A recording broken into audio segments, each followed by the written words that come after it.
ጊዜህ ውድ ነው። ታዲያ ለምን በነፃ እንዲወስዱት ትፈቅዳለህ? በየቀኑ የማለቂያ የሌለው ማሸብለል፣ ትርጉም የለሽ ወሬዎች፣ የማይረቡ ጥያቄዎች ጉልበትህን ይበትናሉ።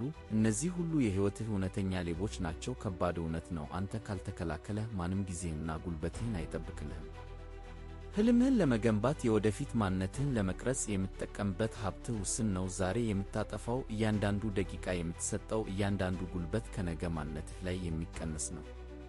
ለሰዎች አይሆንም ማለት ይከብድህ ይሆናል፣ ግን አይሆንም ማለት ለራስህ ለዓላማህ አዎ ማለት ነው። ከሚያሟጡ ግንኙነቶች፣ ከሚበታትኑ ተግባራት ራስህ ለይ።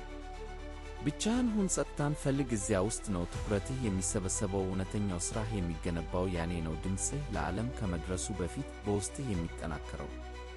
ጊዜህን እንደ ገንዘብ ሳይሆን እንደ ሕይወትህ ቁራጭ ተመልከተው። ያለፈው አይመለስም፣ ያጠፋኸውም አይተካም።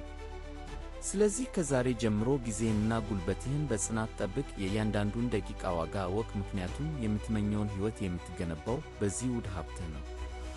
ተጨማሪ ጥንካሬ ለማግኘት ተከታተለን።